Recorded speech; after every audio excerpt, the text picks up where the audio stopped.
Today we will discuss a new topic, that is a biological classification. Biological classification.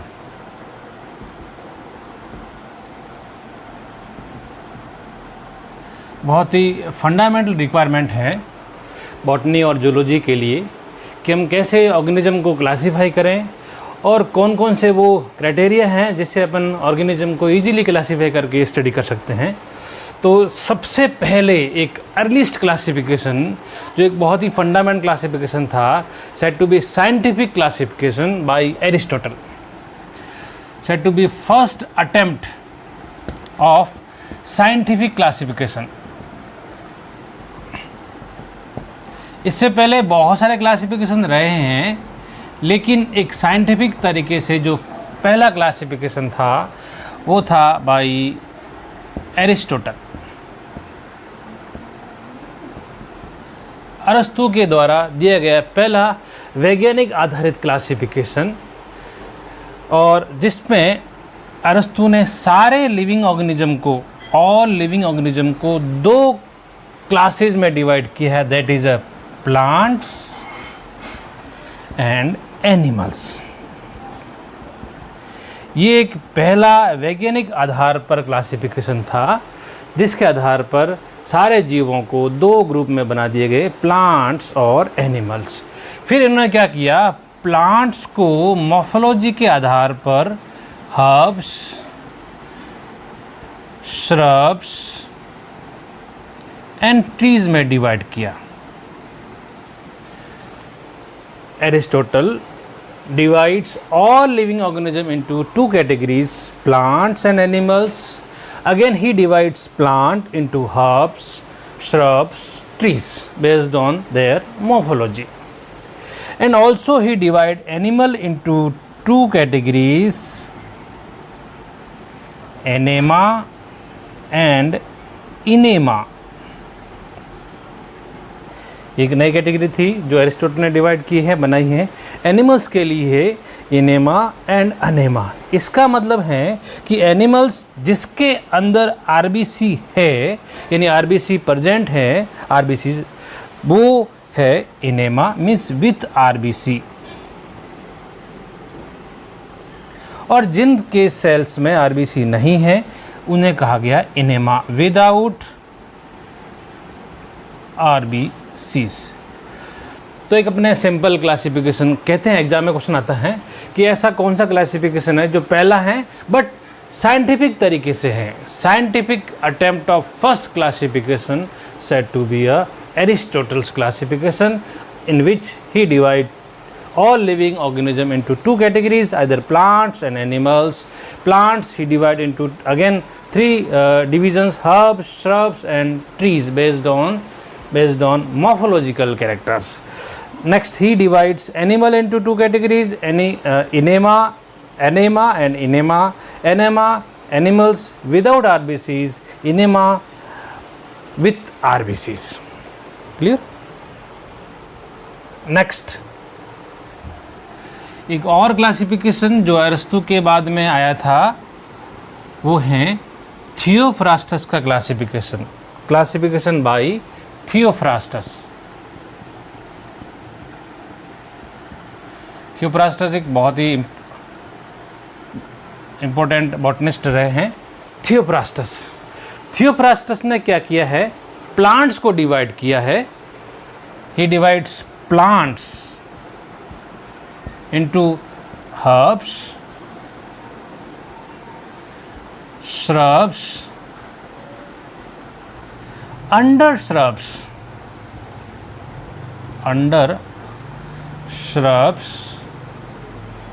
एक तरह से कहें कि हम ये वुडी हर्ब्स हैं, ये under shrubs and trees.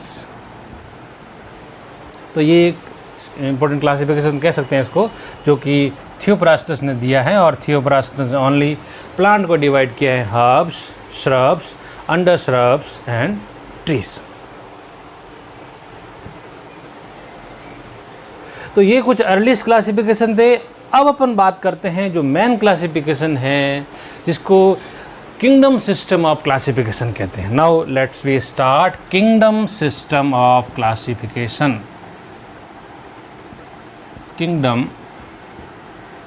System of classification मतलब ये है कि अब इन कैटेगरीज का, इन क्लासेस का नाम रख दिया गया है, that is said to be a kingdom. Kingdom is said to be highest category of classification, kingdom system of classification. सबसे पहला kingdom system said to be a two kingdom system,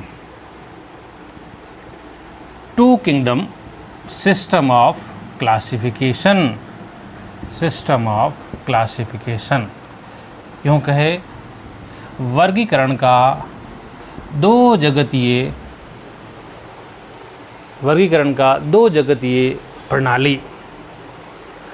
ये जो इसका मतलब है कि सारे जीवों को दो जगत में बांट दिया जाएगा या बांटा गया है। और ये जो है क्लासिफिकेशन जिसको देने वाले साइंटिस्ट हैं बाई कैरोलस लीनियस। हम पहले ही कह चुके हैं कि लीनियस बहुत ही ब्रिलियंट बॉटनिस्ट रहे हैं जिन्होंने क्लासिफिकेशन में बहुत सारा काम किया है, इसलिए इन कैरोलस लीनियस को फादर ऑफ टैक्सोनॉमी भी कहा जाता है। इन्होंने क्या किया है कैरोलस लीनियस ने कि सारे ऑर्गेनिज्म को दो किंगडम में डिवाइड कर दिया है, दो किंगडम में डिवाइड किया है और उन दो किंगडम का नाम रखा है प्लांटी एंड एनिमेलिया।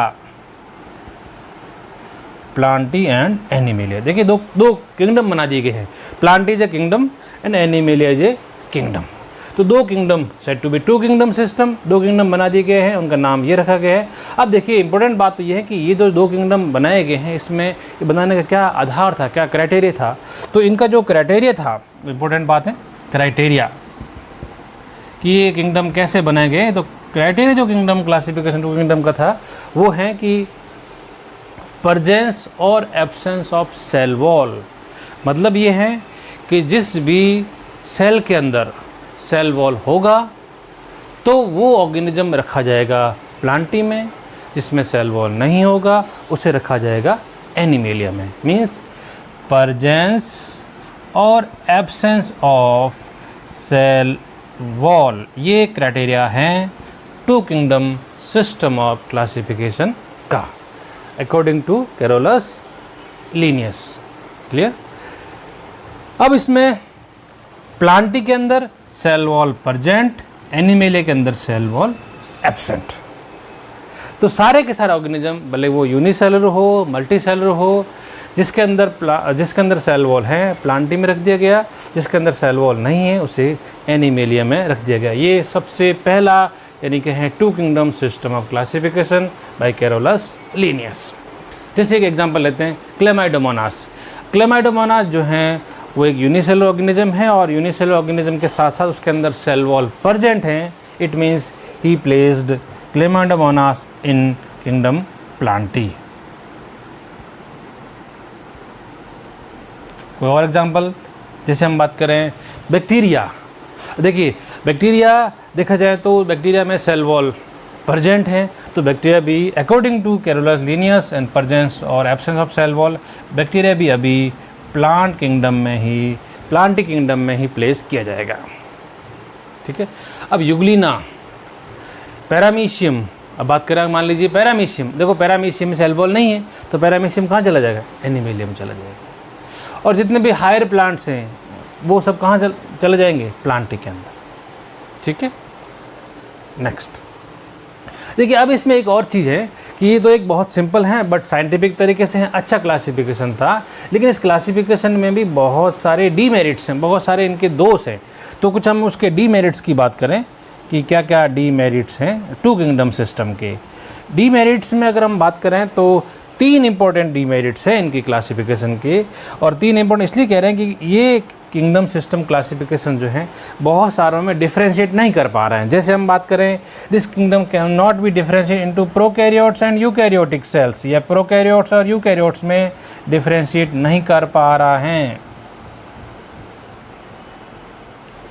यानी प्रोकैरियोट ऑर्गेनिज्म को कहाँ रखना है ये तय नहीं कर पा रहा है, यूकैरियोट्स को कहाँ रखना है ये तय नहीं कर पा रहा है। देखते हैं अपन इसमें कि इसमें प्रोकैरियोट्स भी रखे गए हैं, यूकैरियोट्स भी रखे गए हैं।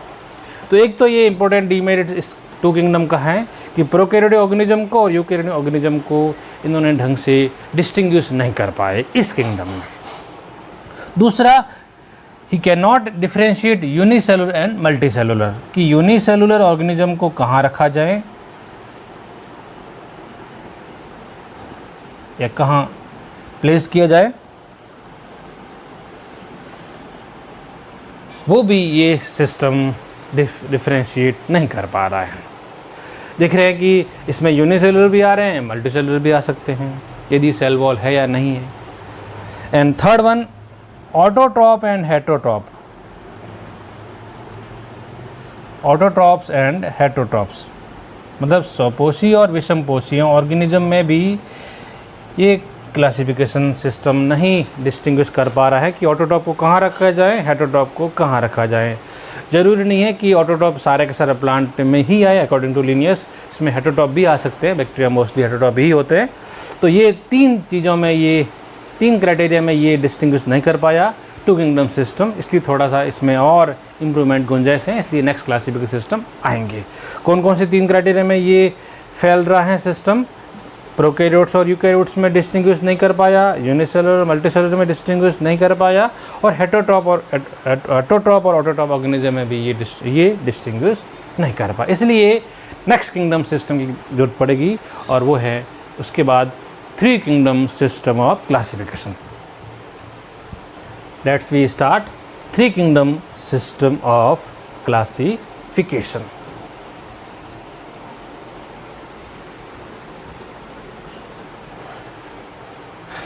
Three kingdom system of classification. Classification given by Ernst Haeckel. Ernst Haeckel ने ये क्लासिफिकेशन जो है प्रोवाइड किया है। इस क्लासिफिकेशन सिस्टम में जो है थ्री किंगडम में, दो किंगडम तो वही प्लांट और एनिमल है, बट एक किंगडम नया बना दिया गया है और उसका नाम रखा गया है प्रोटिस्टा। तो न्यू किंगडम यहाँ पे हैं, वो हैं किंगडम प्रोटिस्टा। एक क्वेश्चन ये भी आता है कि who created kingdom Protista? Ernst Haeckel. Ernst Haeckel created kingdom Protista. अच्छा, किंगडम प्रोटिस्टा यानी एक किंगडम ये हो गया और दो किंगडम कौन से बच गए? प्लांटी और एनिमिलिया, वो पहले ही लिनियस ने बना रखे हैं।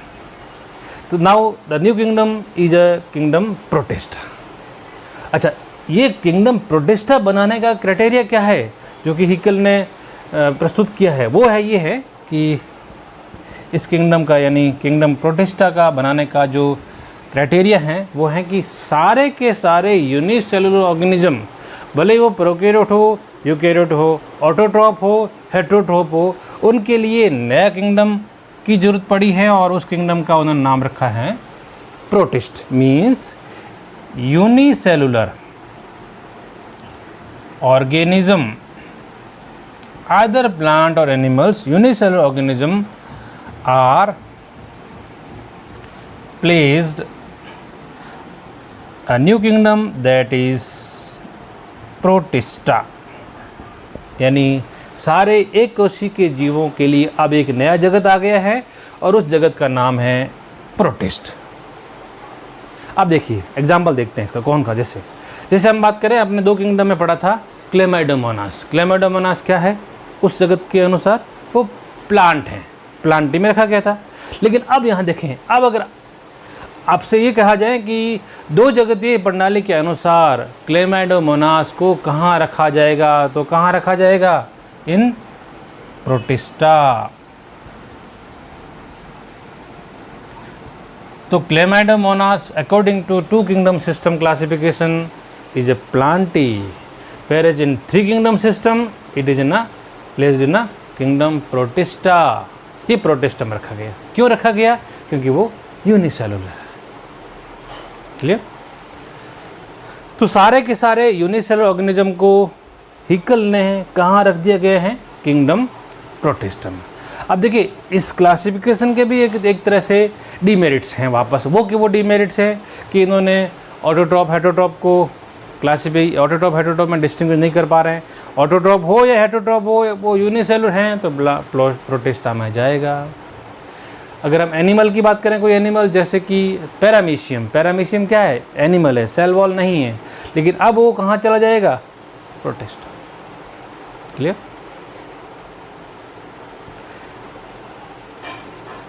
नेक्स्ट क्लासिफिकेशन सिस्टम 2 के बाद एक और रिफाइंड क्लासिफिकेशन सिस्टम आता है, सॉरी 3 के बाद एक और नया रिफाइंड क्लासिफिकेशन सिस्टम है, that is a 4 kingdom system of classification. 4 kingdom system यानी यहाँ क्या होगा, अब क्लासिफिकेशन वर्गीकरण के 4 जगत आ जाएंगे। 4 kingdom system of classification bye Copeland. Copeland ने 4 किंगडम क्लासिफिकेशन सिस्टम प्रोवाइड किया है और इन्होंने एक नया किंगडम बनाया, that is a kingdom Monera. He created a new kingdom that is a Monera. क्या क्राइटेरिया था उनका, किसके आधार पे एक किंगडम बनाया है? और उनका मानना था कि सारे के सारे प्रोकैरियोटिक ऑर्गेनिज्म, उनके लिए नया जगत होना चाहिए और उसका नाम रख दिया मोनेरा। प्रोकैरियोटिक ऑर्गेनिज्म हैव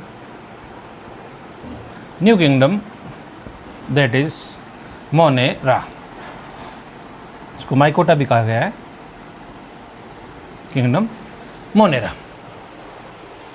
यानी अब देखो किंगडम कौन कौन से हो गए, अब तो ये नया आ गया, उसका नाम है मोनेरा। इससे पहले वाले 3 प्रोटिस्टा,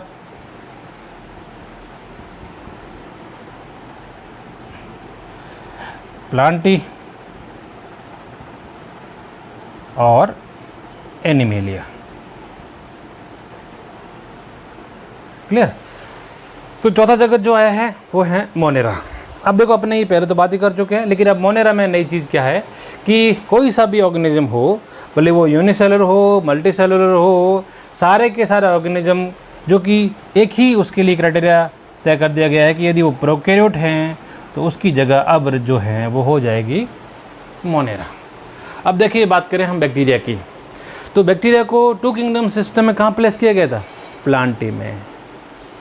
लेकिन अगर आपसे ये कहा जाए कि 4 किंगडम क्लासिफिकेशन के अनुसार बैक्टीरिया को कहाँ रखा जाएगा, तो क्या जवाब होगा हमारा? मोनेरा। ये मोनेरा रियल में एक किंगडम जो है वो प्रोकैरियोटिक ऑर्गेनिज्म के लिए ही बनाया गया है। अच्छा किंगडम है, लेकिन बहुत सारे बातें इसमें भी नहीं हो पाती हैं, बहुत सारे क्राइटेरिया इसमें फिक्स नहीं हैं। इसलिए एक इम्पोर्टेंट रिफाइंड क्लासिफिकेशन जो हैं वो हैं 5 किंगडम सिस्टम ऑफ क्लासिफिकेशन। बहुत ही इम्पोर्टेंट, बहुत ही बेसिक क्लासिफिकेशन, बहुत सारे बुक्स इस क्लासिफिकेशन को फॉलो करते हैं। Now we will discuss 5 kingdom system of classification. सबसे इम्पोर्टेंट क्लासिफिकेशन है by R.H. Whittaker, Robert Harding Whittaker, 1969। Important है क्लासिफिकेशन। सारी NCERT जो है इस क्लासिफिकेशन को और बहुत सारी बेसिक बुक ग्रेजुएशन की जो है वो इस क्लासिफिकेशन को फॉलो करती हैं। बेसिक क्लासिफिकेशन है ये। तो 5 kingdom system of classification given bye R.H. व्हीटेकर 1969। ये जो है ये अमेरिकन इकोलॉजिस्ट थे, ध्यान रखिएगा, ये अमेरिका के रहने वाले थे और इकोलॉजिस्ट थे, क्योंकि इकोलॉजी कहीं ना कहीं इसमें अपन को रिफ्लेक्शन देखने को मिलेगा। सबसे पहले देखते हैं कि ये जो 5 किंगडम में इनके क्राइटेरिया क्या था, 5 जगत बनाने के आधार। नंबर 1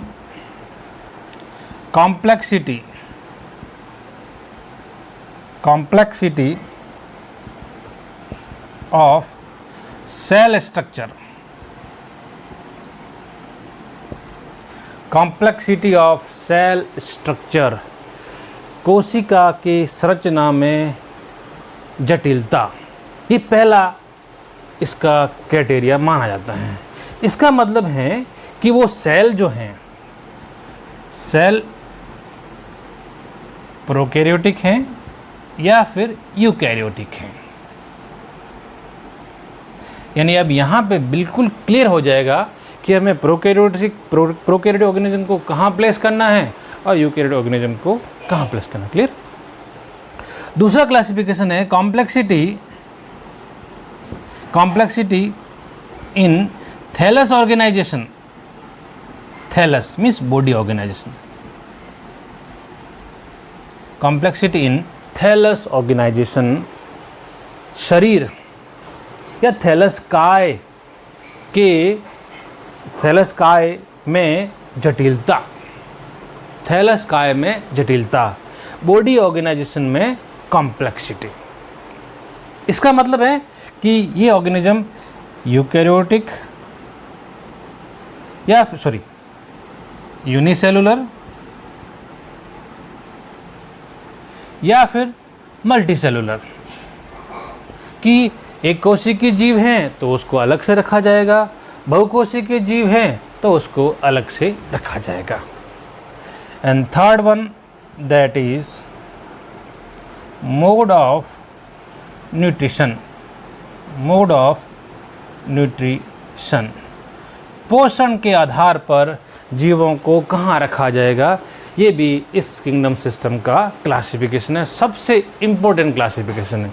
अगर आ जाए the most important criteria for classification, two kingdom classification, that is a mode of nutrition. 5 criteria हैं इसके। 5 में से सबसे इम्पोर्टेंट कौन सा है ये पूछ लिया जाए तो that is a mode of nutrition. And fourth one that is a life style. मतलब ये है कि ऑर्गेनिज्म प्रोड्यूसर हैं, कंज्यूमर हैं या डीकम्पोजर हैं। ये अभी अपन बात कर रहे थे कि ये जो व्हिटेकर जी हैं ये इकोलॉजिस्ट हैं। तो जब इकोलॉजिस्ट हैं तो डेफिनेटली उनका रिफ्लेक्शन अपने क्राइटेरिया में जरूर नज़र आएगा। That is a life style. बहुत सारी बुक में यहाँ पे अपन देखते हैं कि 4th क्राइटेरिया जो है वो रिप्रोडक्शन को माना जाता है या माना गया, लिखा गया है, वो थोड़ा सा इनकरेक्ट है। रिप्रोडक्शन नहीं है 4th, लाइफ स्टाइल है। And last one that is a 5th, वो है फाइलोजेनी। फाइलोजेनी अपन डिस्कस पहले भी वर्ड यूज़ किया है फाइलोजेनी। इसका मतलब है इवोल्यूशनरी लाइंस, इवोल्यूशनरी हिस्ट्री। मतलब इवोल्यूशन को भी इस किंगडम में जगह दी गई है। बायोलॉजी का सबसे इम्पोर्टेंट पॉइंट है, सबसे इम्पोर्टेंट बात होती है फाइलोजेनी या इवोल्यूशन। देखिए मुझे इस बात पे यहाँ एक बात याद आई है कि वो आपको बताता हूँ कि बहुत सिंपल बेसिक क्लासिफिकेशन आपसे पूछा जाए कि बेटा बताओ बायोलॉजी की डेफिनेशन क्या है, तो अपन जनरली क्या बात करते हैं कि बायोलॉजी का मतलब होता है कि साइंस की वह शाखा जिसके अपन जीवों का अध्ययन करते हैं। ठीक है, लेकिन ये क्लासिफिकेशन जो है, ये जो डेफिनेशन है वो इतनी करेक्ट नहीं है। एग्जाम में आ जाए तो ये ऑप्शन आ जाए तो ये ऑप्शन करेक्ट नहीं माना जाता है। तो फिर क्या ऑप्शन माना जाता है जो करेक्ट हो? Biology is a evolutionary history of living organism on earth. अर्थात जीव विज्ञान वह शाखा है जो कि जीवों की पृथ्वी पर पाए जाने वाले जीवों के उद्विकास के इतिहास का अध्ययन करता हो। उद्विकास मीन्स फाइलोजेनी, इवोल्यूशन। तो इम्पोर्टेंट क्राइटेरिया है 5 किंगडम सिस्टम ऑफ क्लासिफिकेशन का, दैट इज अ फाइलोजेनी। अगर क्वेश्चन ये आ जाए कि इस किंगडम का सबसे बढ़िया मेरिट कौन सा है, सबसे अच्छा गुण कौन सा है, तो वो है फाइलोजेनी। थोड़ा सा अपन बात कर लें कि 5 किंगडम में कौन कौन से किंगडम हैं। नया किंगडम आ गया।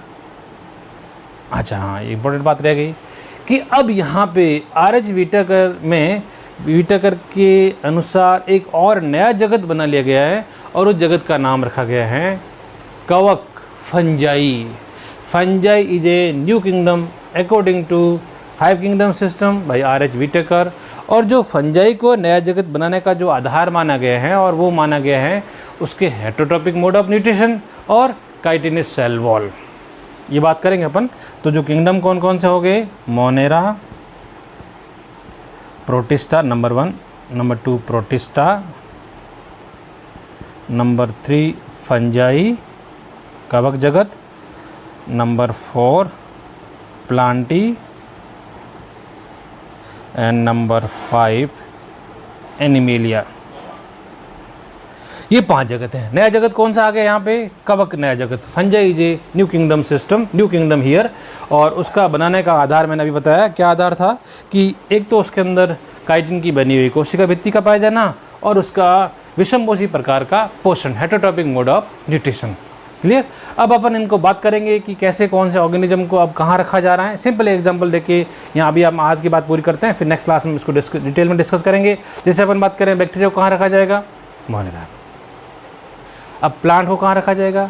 अब यहाँ पे ये बात नहीं होगी। यहाँ पे अपन प्लांट कौन सा है, यूनिसेलुलर है तो अलग रखा जाएगा और मल्टी है तो अलग रखा जाएगा। जैसे अगर बात करें वापस क्लैमाइडोमोनास की, क्योंकि अपने सबसे 2 किंगडम में कहाँ रखा था उसको? प्लांटी में। लेकिन अब कहाँ रखा जाएगा? प्रोटिस्टा में। क्यों? क्योंकि वो यूनिसेलुलर है। अगर हम बात करें ईस्ट, ईस्ट क्या है? कवक है। लेकिन अकॉर्डिंग टू 5 किंगडम सिस्टम कहाँ प्लेस किया जाएगा? प्रोटिस्टा में। ऐसी बहुत सारी बातें अब अपन इसी को और एक्सपांड करेंगे नेक्स्ट क्लास में। Okay, thank you.